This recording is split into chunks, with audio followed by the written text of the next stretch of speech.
E aí, meu povo, tudo lindo com vocês? Olha só, eu fiz um post na semana passada falando sobre o meu velhinho, o velho Afrânio, e foi um post muito curtido, vocês comentaram bastante, eu vi que a vida dele causou interesse em vocês, e aí eu desafiei meu velhinho. Velhinho, o que você acha? O que você acha do senhor dar uma entrevista para falar para o pessoal sobre a sua vida? Ele nunca sentou numa cadeira, deu uma entrevista, indo muito menos para estar na rede social, mas ele topou na hora e disse: por que não? Vamos lá, que dia?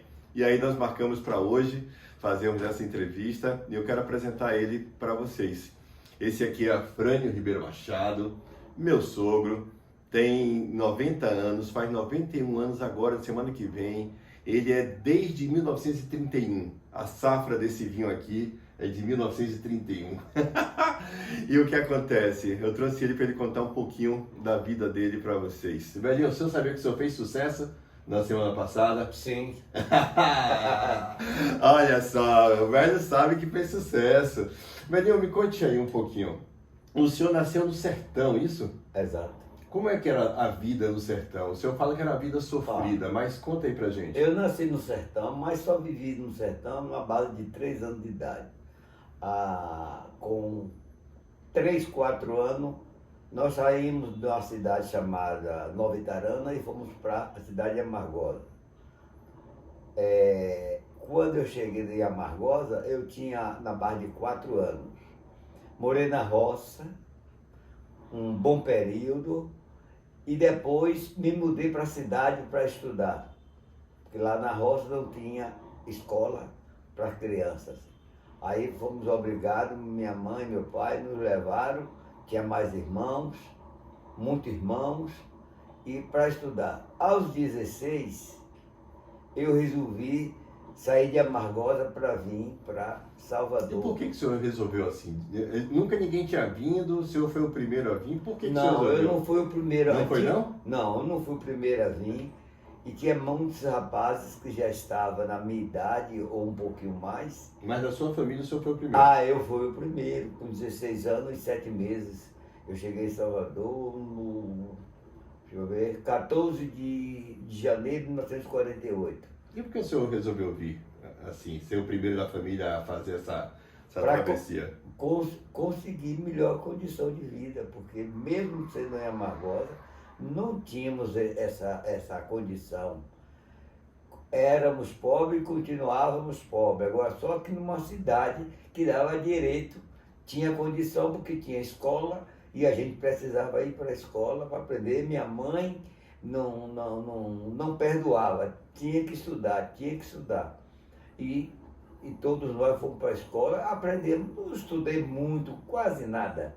Mas deu para encaminhar a vida de uma maneira tranquila, que quando eu cheguei em Salvador, 14 de janeiro de 1948, como é que diz, foi uma diferença muito grande, mas valeu porque eu aprendi muitas coisas ao ponto de chegar até aqui onde eu estou. O senhor me contou que o senhor, quando começou a trabalhar, logo no começo, o senhor pegava o envelope do salário e entregava para sua mãe, isso mesmo? Não, não é bem isso. É quando eu estava aprendendo uma oficina a ser, como é que diz?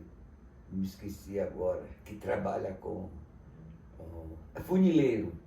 É que fazia bicas, essas bicas de carro, fazia de zinco, fazia canecos, fazia várias coisas, forma de bolo, e eu estava aprendendo. Só que eu ganhava muito pouco dinheiro, mas acontece que a maioria das vezes esse dinheiro era dividido com minha mãe. Um dia ela me manda fazer um serviço que eu não gostei, que era pegar água na fonte, que nós não tínhamos encanada, não tinha nada disso. Aí ela pediu não, mandou que eu fosse na fonte. Eu disse que não ia na fonte porque eu tinha dado dinheiro a ela. Tinha dado, acho que R$ 200, ou que coisa, vocês nem imaginam o que é isso, R$ 200. Aí ela disse, pois bem, você vai buscar água e a partir de amanhã, segunda-feira, quando chegar no fim da semana, uma semana é sua, outra é minha. E eu não tive outro recurso, a não ser zangado. Mas tinha que entregar na semana dela o dinheiro, o que ganhasse era dela, na outra era minha e assim consecutivo, né?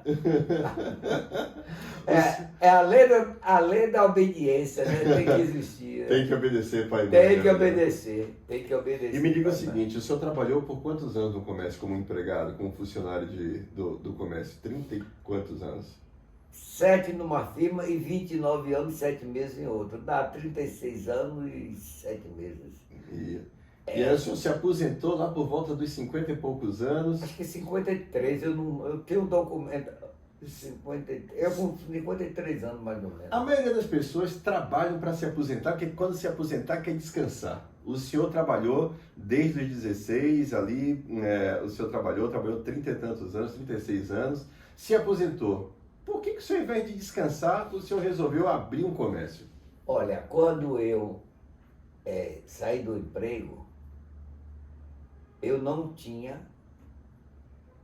me aposentado ainda. Eu me aposentar depois, 4 anos depois. Ah, tá. Aí eu fui, havia necessidade de prosseguir trabalhando para aumentar a renda da família, né? Já era casado, 2 filhas, e eu não podia, e o salário da aposentadoria não cobria as despesas. Então eu fui obrigado a dar um jeito e abrir um pequeno comércio na Liberdade, aqui em Salvador.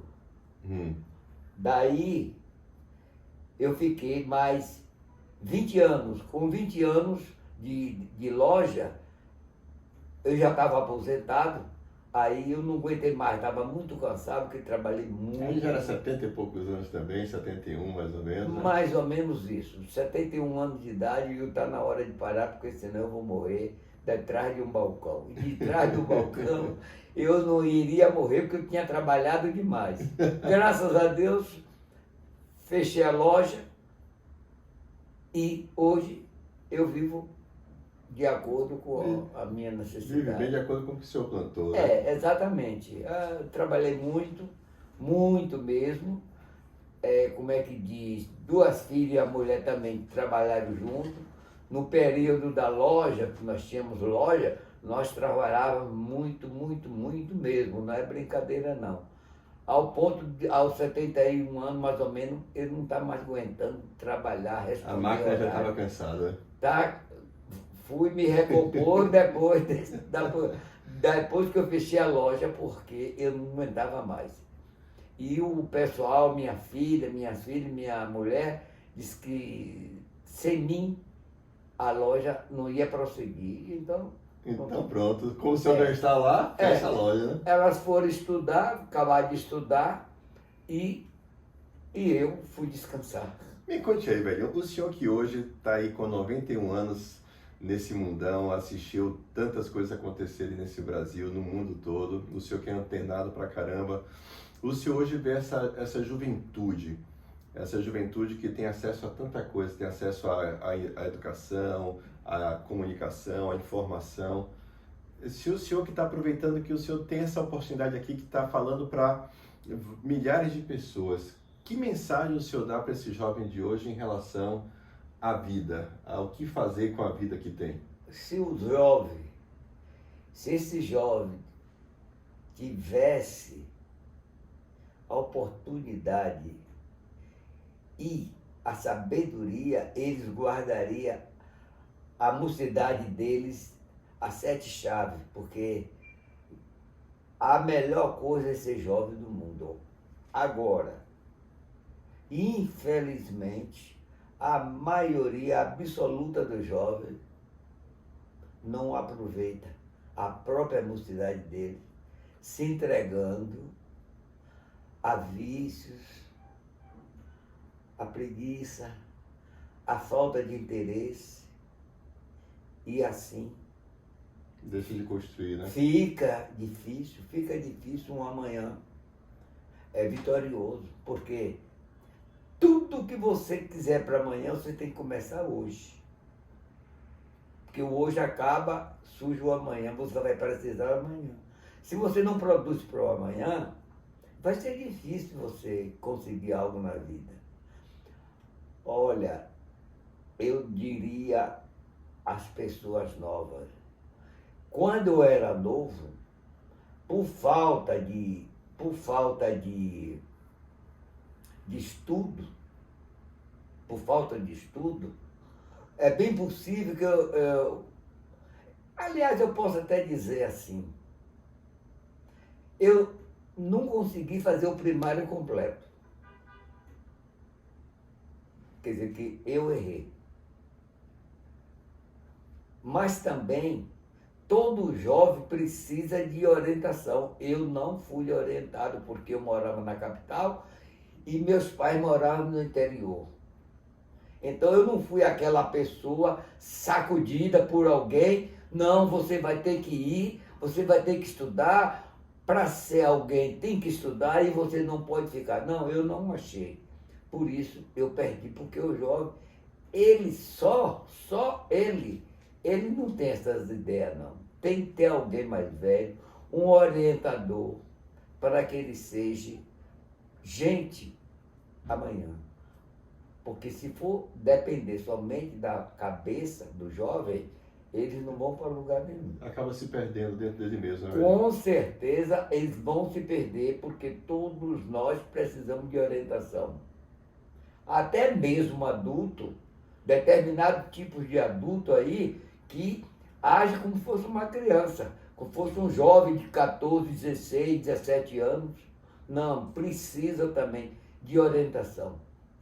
Agora, se esses jovens de hoje não quiser nada, imagina o que será o Brasil. Eu estou falando de Brasil, porque eu sou brasileiro. Esse país depende desse jovem de hoje. Se os jovens de hoje não querem estudar, é muita baderna. São preguiçosos, não querem pegar para fazer o que tem que ser feito. Todos andam cansados de não fazer nada. Todos cansados. E o país está esperando por eles. Mas o tempo não espera, né, velho? Não, de jeito nenhum. O Brasil está esperando para esse jovem amanhã entrar em ação. Mas se eles não se prepararem hoje, como eles vão governar um país tamanho continental como é o Brasil? Se não tiver, confiança, se não tiver inteligência... Trabalho duro. Tudo que depende, para você conseguir o bom, você vai ter que dar muito duro. Se você não der, você não vai conseguir o bom da história, porque você ficou pelo caminho. Pois é. Você ficou pelo caminho. Olha a sabedoria. Essa é a sabedoria de um homem de 91 anos que batalhou desde sempre na vida e que está compartilhando a visão dele com vocês. Agora você pega o que você ouviu e você faz o que você quiser. Mas eu tenho o privilégio de ter esse homem na minha vida, ao meu lado, todos os dias, me perturbando. Ele é perturbado, não acredito nessa carinha não, é perturbado, entendeu? Mas esse é o meu velhinho, que eu entrego um pouco dele para vocês. Valeu? Muito obrigado, velhinho. Obrigado. Obrigado pelo seu tempo. Obrigado por falar. Um beijo grande. Oportunidade. Ok.